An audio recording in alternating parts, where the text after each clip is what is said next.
Viatge a Júpiter, el podcast de la Filmoteca de Catalunya, amb Marta Armengou. Lúcida, combativa, radical, mutant i sobretot eclèctica.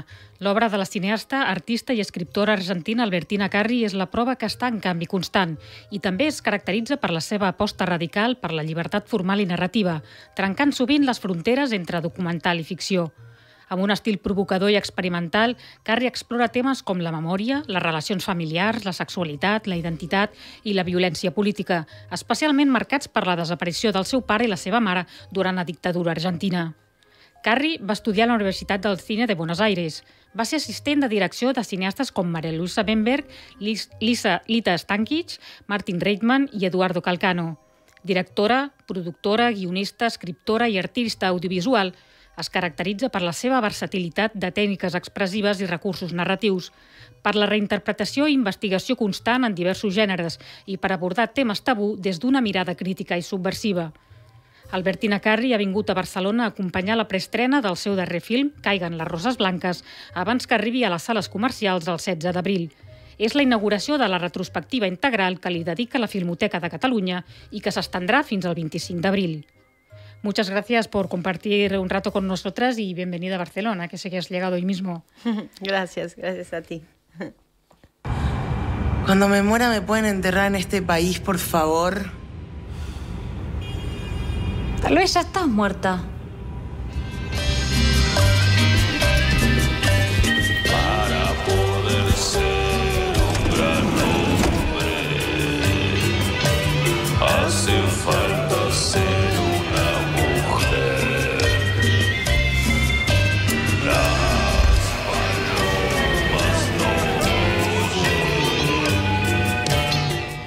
Comencem pel final. Caiguen les roses blanques, que va tenir la seva estrena mundial al darrer festival de Rotterdam, és la teva última pel·lícula i una espècie de seqüela de Les hijas del fuego, el film de 2018, i segueix el personatge de Violeta, la directora de cinema, la qual, arran de l'èxit obtingut pel seu film pornolèsbic amateur, encarreguen que porti a terme una versió més convencional del film. Però decideix continuar fora del sistema i emprèn amb el seu equip un viatge per carretera des del sud de Buenos Aires fins a Sao Paulo a la recerca d'inspiració i llibertat artística, sexual y política. Has definido Caigan las rosas blancas como una película mutante que mezcla el género erótico, la road movie y el documental. ¿Cómo se te ocurrió la posibilidad de recuperar el personaje de la directora de cine y de gran parte del reparto de actrices para hacer, en cierto modo, una secuela, una continuación de tu anterior película, Las hijas del fuego?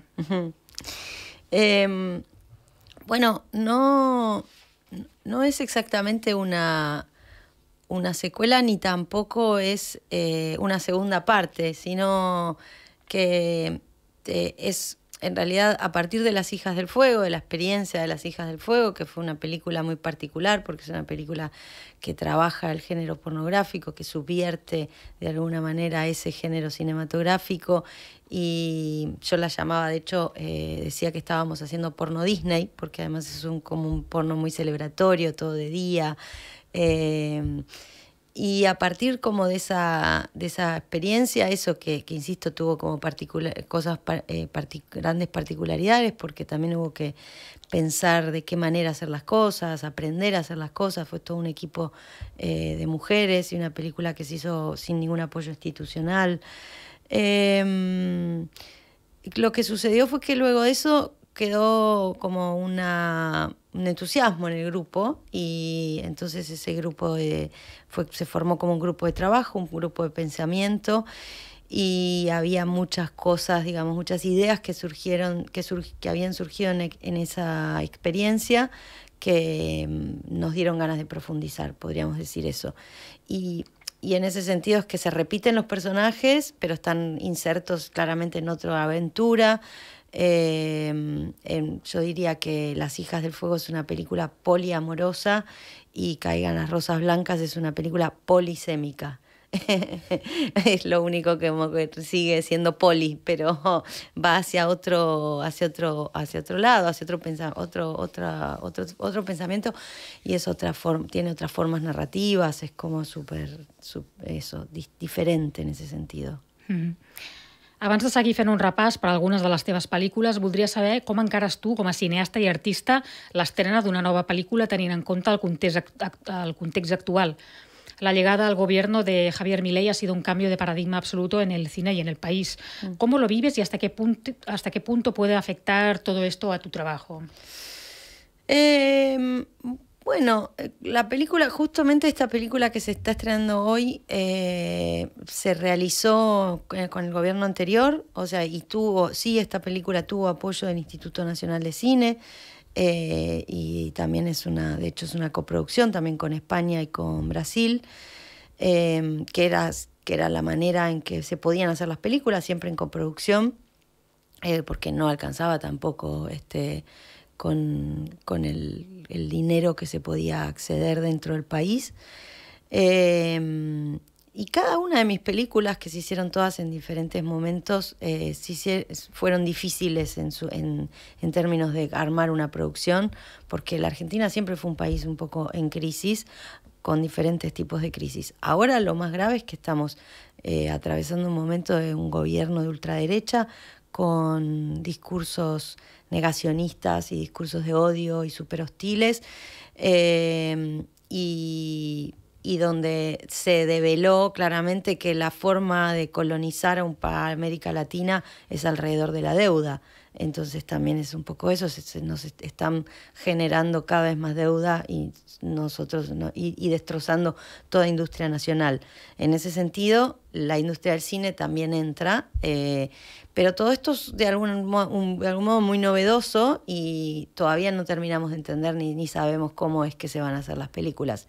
Yo vengo en esta gira europea que comentábamos off the records, antes de que empiece este programa, me hacen mucho esa pregunta y vengo haciendo un chiste que es, siempre se puede ser Buñuel en México, ¿no? O sea, como el cine argentino va a seguir existiendo, se haga en Argentina o se haga en otros lugares. A eso voy con esa mala broma o chiste negro.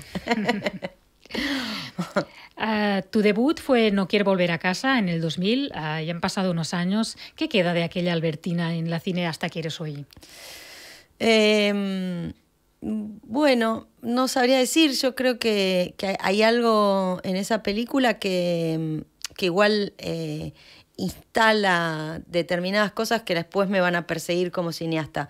Una de ellas es esta idea de la subversión de los géneros cinematográficos, porque esa primera película es una película en blanco y negro, de dos familias cruzadas por un asesinato, que es una especie de thriller, es una especie de thriller o de cine negro, pero que también se corre de esos lugares y creo que en aquel momento aquel movimiento fue súper inconsciente, y es un tipo de ejercicio que después de alguna manera lo fui exacerbando película a película, se fue modificando esta especie de juego narrativo y de la posibilidad de nombrar las cosas de otro modo dentro de también de mostrar el marco en el que se hacen las afirmaciones. A mí los géneros cinematográficos me funcionan en ese sentido.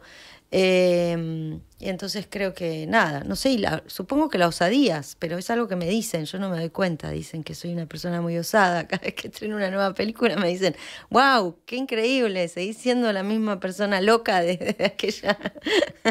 No me doy cuenta, yo creo que no.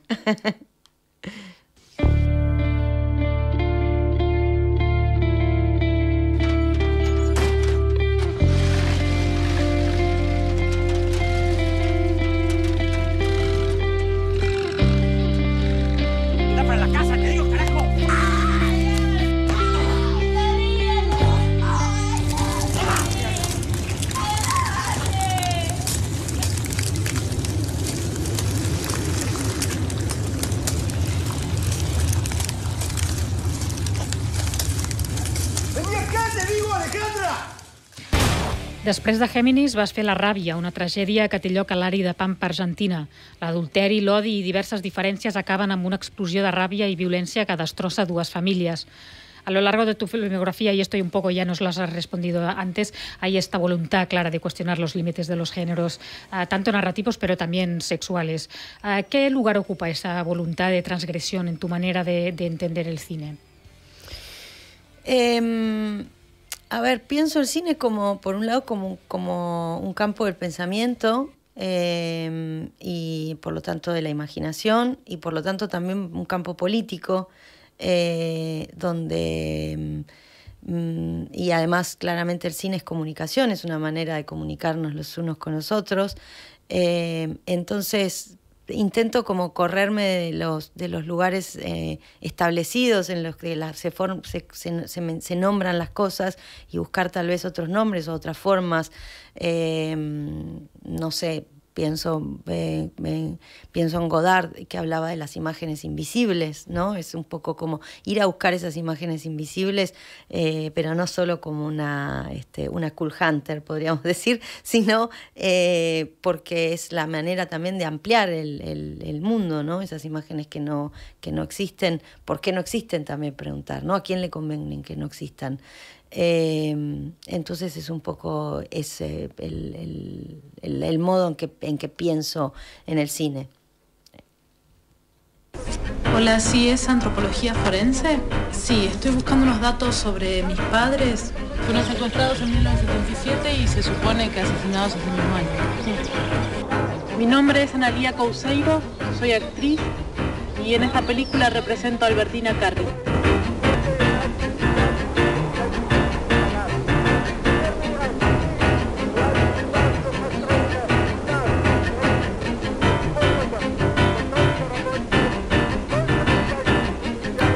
El 2003 et dones a conèixer internacionalment amb Los Rubios, film que et va col·locar entre les millors directores de la teva generació i amb el qual reconstrueixes la teva història personal, marcada per la desaparició dels teus pares, Roberto Carri i Ana Maria Caruso, durant l'última dictadura argentina. Aquesta tragèdia personal ha influït molt la teva producció artística, amb la qual explores la intersecció entre l'experiència individual i la memòria col·lectiva, la identitat i la justícia social. En Caigan las rosas blancas vuelves a explorar la desaparición y la memoria, pero desde una perspectiva distinta. ¿Qué te llevó a hacer esta película ahora y qué ha cambiado en tu forma de acercarte a este tema respecto a Los Rubios? Creo que me desorienté. En Caigan las rosas... Sí, porque no. Vuelves a... Bueno, porque de alguna manera hablas también de la desaparición y de la memoria. Pero, ok, sí, está bien, pero claro, es como muy diferente en tal caso Los Rubios la relaciono más con Cuatreros, que es como una película que retoma, digamos, el tema de la dictadura. Uh-huh.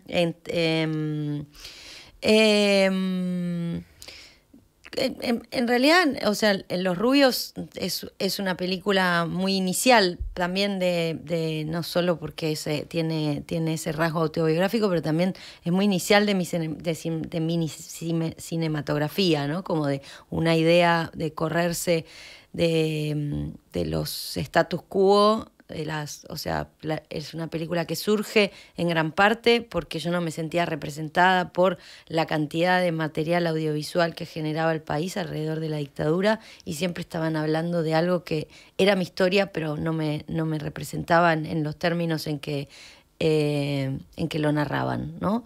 Entonces, creo que ese camino, que fue un poco salvaje de alguna manera, fue una manera bastante salvaje e intuitiva de pararme frente a lo cinematográfico y frente a la historia, con mayúscula, es algo que luego se marca, digamos, podría decir, toda mi cinematografía. En el sentido que también Los Rubios es un viaje hacia lo fantástico, es un viaje, ¿no? Es un viaje hacia la ficción, hacia pensar los modos de representación y no solamente lo temático. En el caso de Caigan las rosas blancas, bueno, es una película, como dije, polisémica, muy compleja de encuadrar de alguna manera, porque es una película que pueden ser muchas, aunque es una sola, pero es un recorrido que va variando y va mutando a lo largo del viaje. Es un viaje alrededor de la mutación, de la metamorfosis, de volverse crisálida también. Y en medio de ese viaje polisémico tiene una zona, digamos, alrededor de la decolonización, podríamos pensar, o de la colonización de los imperios sobre nuestro territorio. Viatge a Júpiter. 24 il·lusions per segon. Voy tras los pasos de Isidro Velázquez, el último gauchillo alzado de la Argentina. Y como la búsqueda del tiempo perdido siempre es errática, ¿voy realmente tras los pasos de ese fugitivo de la justicia burguesa? ¿O es que voy tras mis pasos, tras mi herencia? Viajo a Chaco, a Cuba, busco una película desaparecida. Busco en archivos fílmicos cuerpos en movimiento que me devuelvan algo de lo que se fue muy temprano. ¿Qué busco? Busco películas, también una familia, una de vivos... Inspirada pel primer llibre escrit pel teu pare, el sociòleg Roberto Carri, a Cuatrero segueixes les empremtes d'Isidro Velázquez, l'últim lladre de bestiar d'Argentina, acusat de robar caps de bestiar i abatut per la policia el 1967. El resultat és un documental monumental. Has trabajado con la palabra, la voz en off y la performance de una manera muy singular, especialmente aquí en Cuatreros. ¿Cómo entiendes el uso de la voz en el cine? ¿Es un lugar de reconstrucción, de ficción, de resistencia? Bueno, tengo justamente la voz en off, es un recurso que uso a veces repetidamente en varias de mis películas. De hecho, en Las hijas del fuego también se vuelve a usar voz en off. En Los rubios hay un poquito de voz en off, muy pequeña, pero hay algo de voz en off.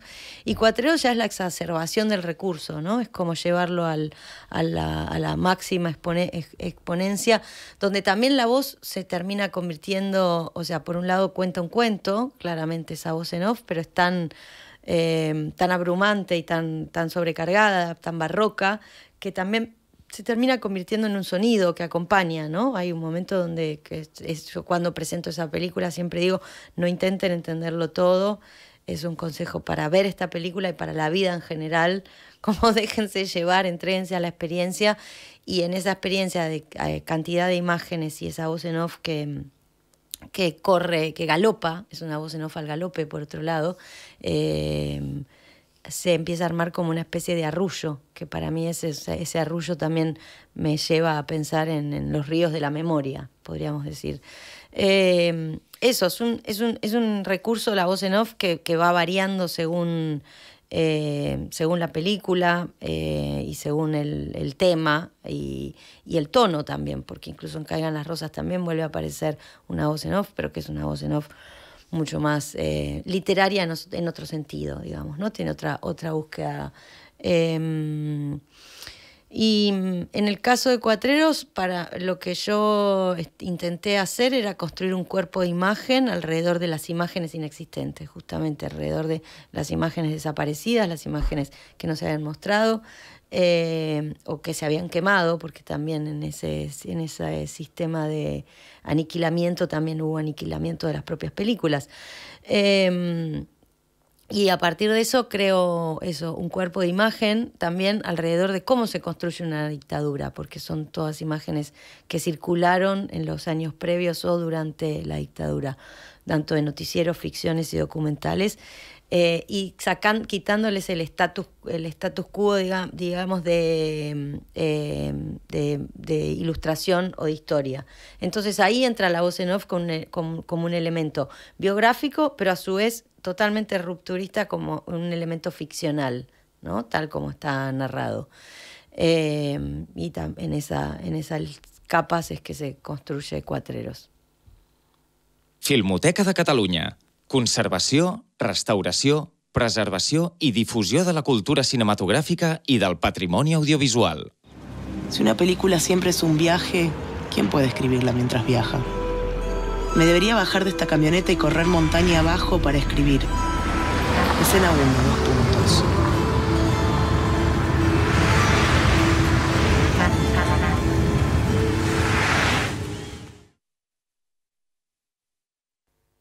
El tractament cru i transgressor de la violència, la sexualitat i el gènere són altres constants d'una filmografia que desafia les estructures de poder i els discursos hegemònics i patriarcals per donar pas a una mirada política feminista de dissidència sexual.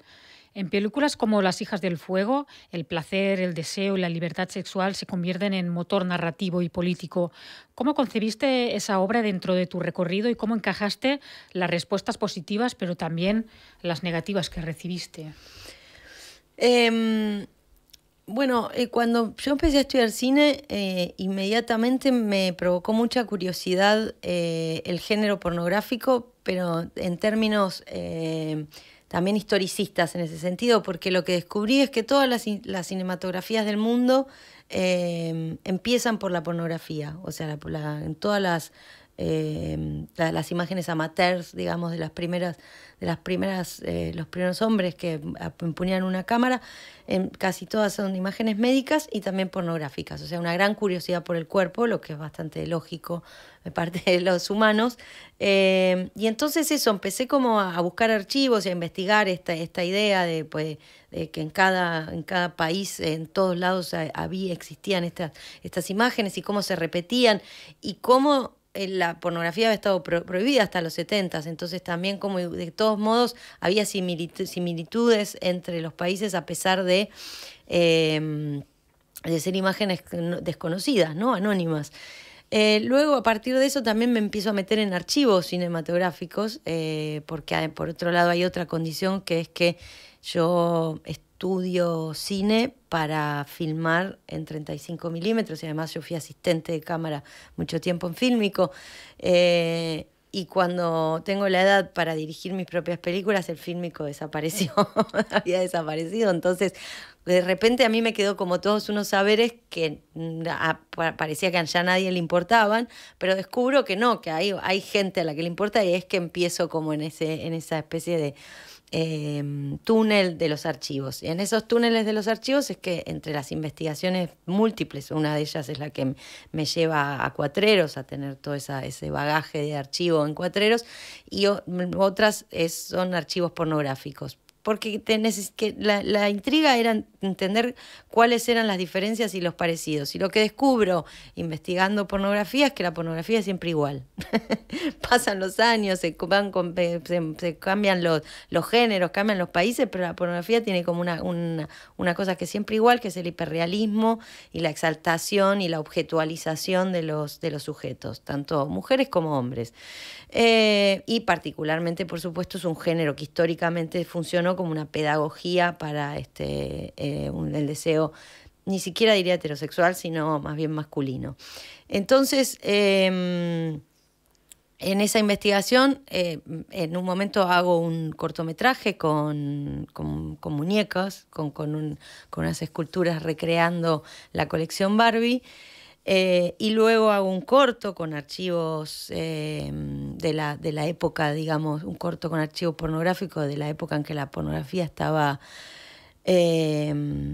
prohibida. Y entonces como que Las hijas del fuego es una película con la que podría decir que yo soñé durante 18 años, porque siempre quise hacer una película porno con humanos, pero me parecía muy difícil no caer en la misma trampa, en la propia trampa del género y de la producción de ese género, que es abusiva, ¿no? Entonces era como la gran duda era cómo correrse de esos sistemas de poder y de esos sistemas de abuso y de esos sistemas de abuso con las necesidades de los otros, pero subvirtiendo ese género, ¿no? Entonces, bueno, eso me llevó más o menos unos 20 años, que fue cuando también sucedieron movimientos feministas y movimientos lésbicos en la Argentina, donde apareció todo este equipo, digamos, o equipo y casting de chicas militantes que estaban dispuestas a hacer un porno en otros términos, ¿no? Y no tal como había sido concebido el porno para la industria del porno. Y a partir de eso fue que entonces decidí que me podía embarcar en esa película y empezamos a hacer la película, que como dije al principio es una película que marca un antes y un después para mí, porque nos obligó a repensar también cuestiones básicas de la producción del cine, más allá de qué es lo que se esté filmando. ¿Y cómo has llevado también la reacción en las redes sociales? Porque ha habido como una polarización también, ¿no? Y sí es verdad que también ha habido muchísimas críticas positivas, también dando justamente a justificar, ¿no?, el hecho de que hubiera películas así, que no era muy habitual, pero también las ha habido que eran más negativas. ¿Cómo lo has llevado? No, en realidad en principio no hubo tantas críticas negativas. Fue como una película bastante bien, o sea, de hecho mejor recibida de lo que nosotras esperábamos. Nosotras esperábamos tal vez cosas peores, pero en su momento fue súper celebrada. Lo que sucedió es que ahora con este nuevo gobierno, en determinado momento la tomaron como... O sea, este gobierno que es hostil y que tiene una política del bullying y de una práctica directa de hacer bullying cada vez que da discursos, digo, incluso con otros presidentes, o sea, con otros jefes de Estado. También lo hace con sus propios ciudadanos, con nosotros, y de hecho yo soy de la generación que según este gobierno somos la generación que arruinamos el cine argentino. Ese es el nombre que nos puso, que me parece fascinante porque nada más alejado de la historia real. Somos la generación que en tal caso revalorizamos el cine argentino. El cine argentino venía como, o sea, ya no tenía público ni dentro de Argentina ni fuera de Argentina, y mi generación, si bien súper diversa y súper distinta, y se hicieron películas de todo tipo, y surgieron directores también y directoras muy, muy distintas, fue la generación que volvió a poner el cine argentino en el mundo.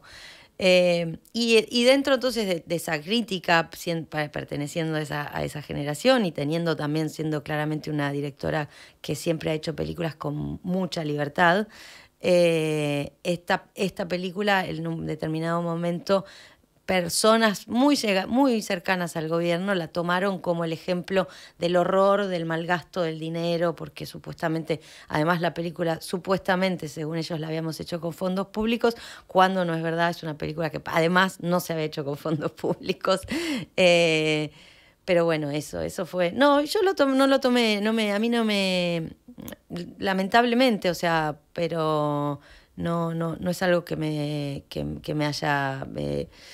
sorprendido, podría decir. Eso es, o sea, sí me lo tomé con preocupación y di una respuesta en un medio de comunicación, en un diario en Argentina, porque en determinado momento se volvió un ataque, digamos.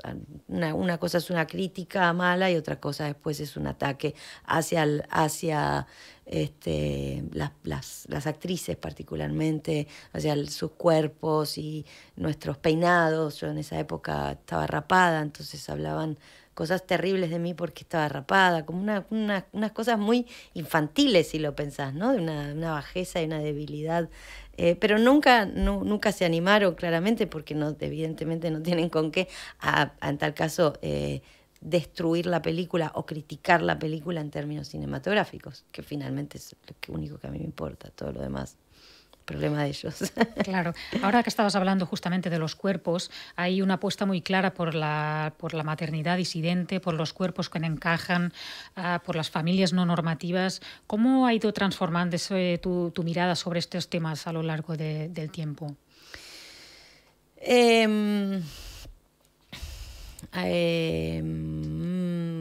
Yo creo que es una búsqueda...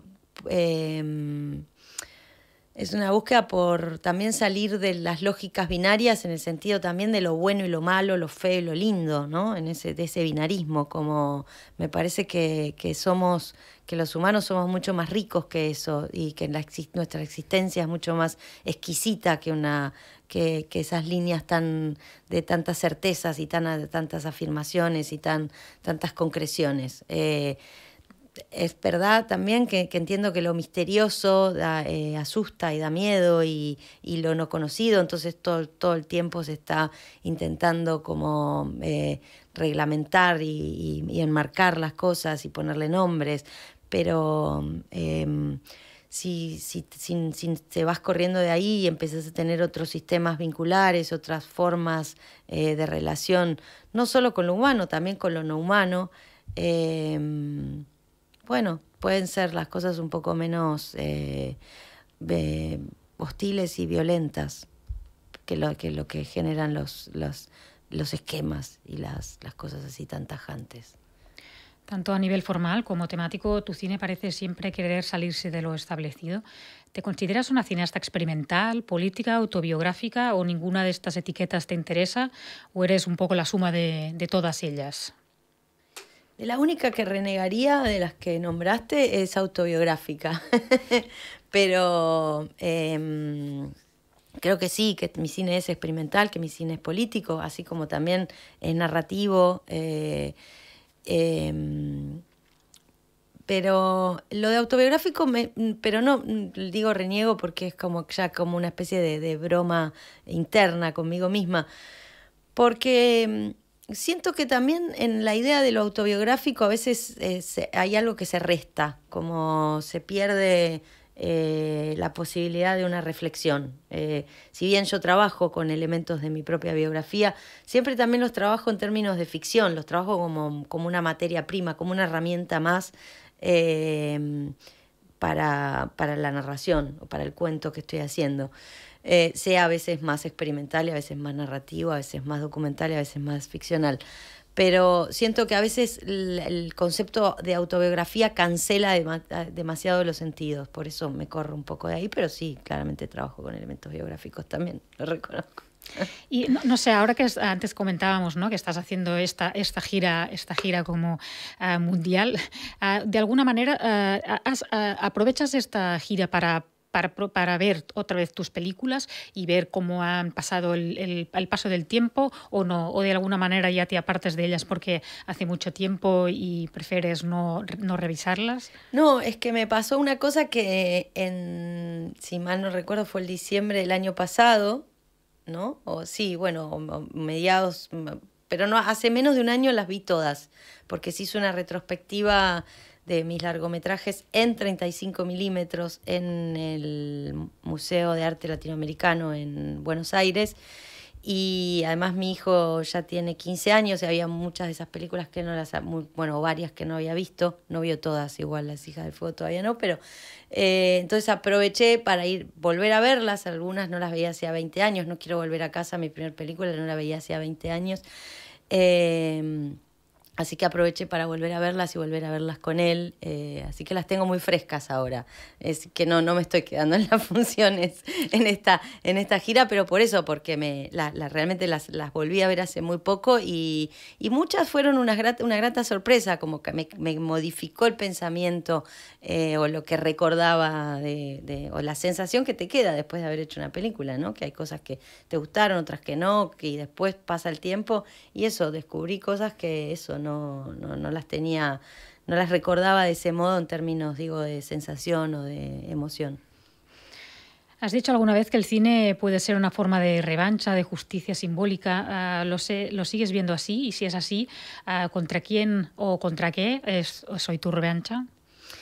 Yo no creo que haya usado alguna vez la palabra revancha, me resulta raro, no es una palabra que me pertenezca, pero sí pienso eso que dije antes, creo que el cine es sin dudas puede ser una herramienta de justicia social, así como muchas veces no lo es.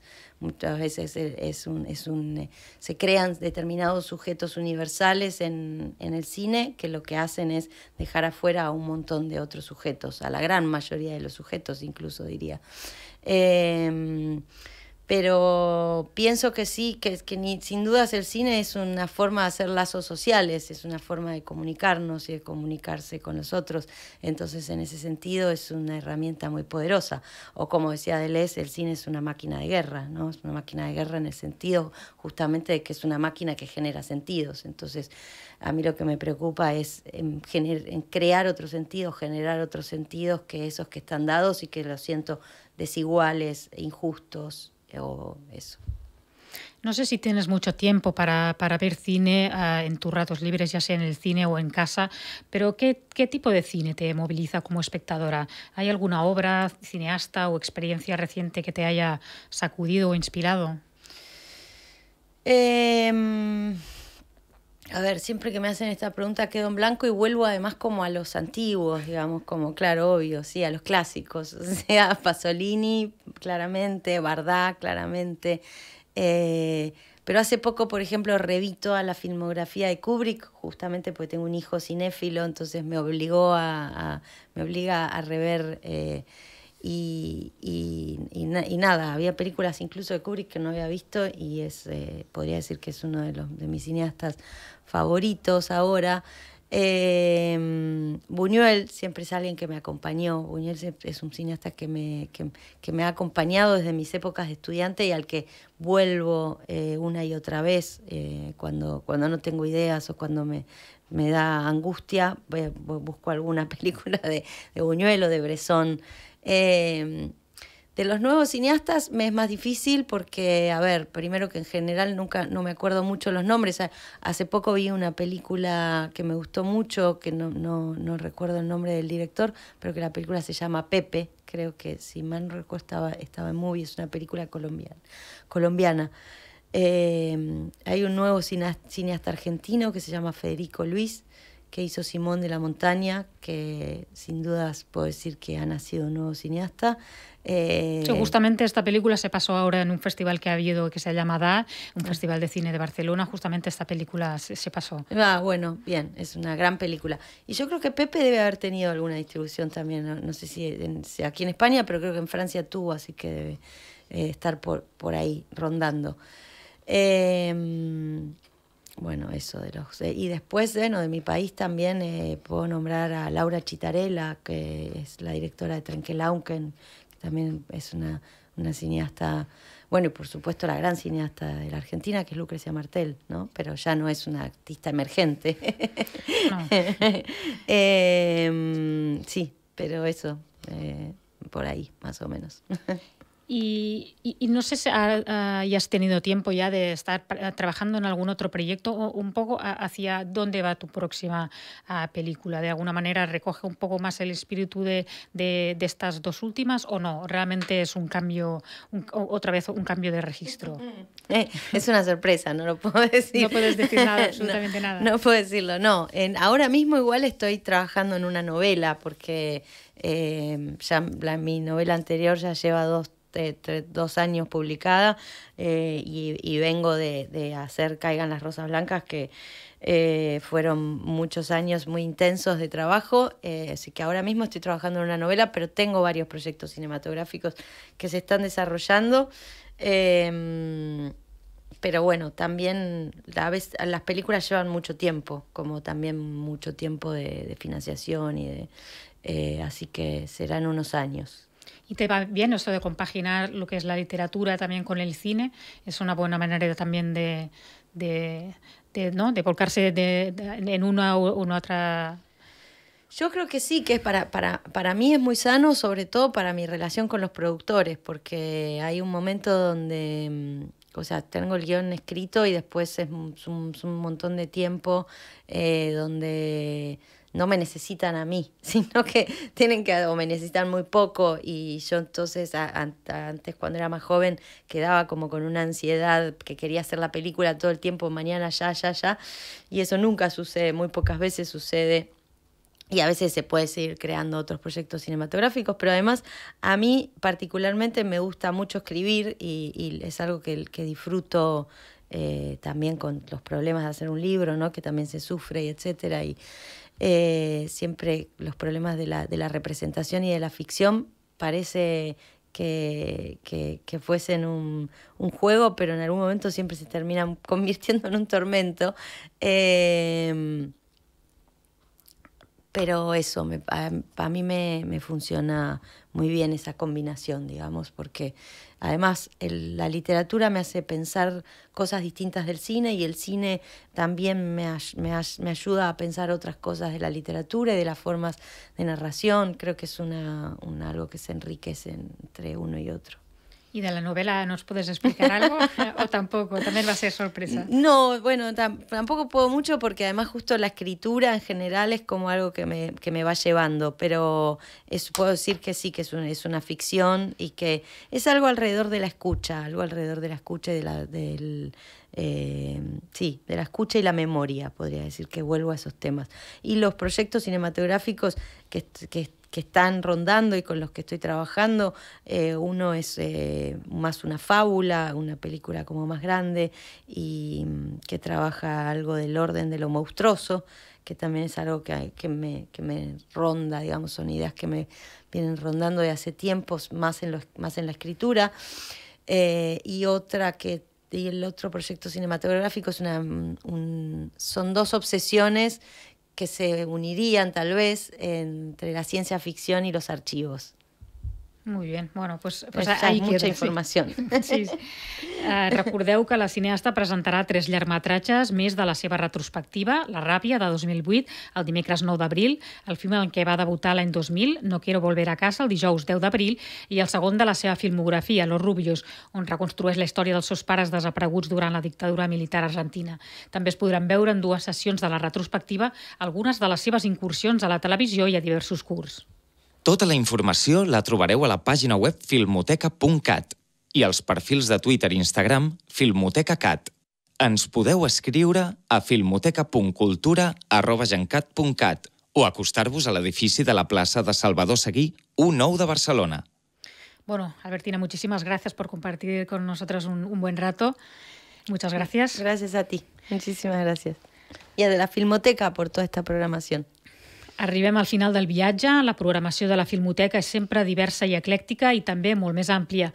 Us convidem a viatjar un cop al mes amb nosaltres per conèixer les múltiples cares i protagonistes de la Filmoteca. Gràcies per escoltar-nos.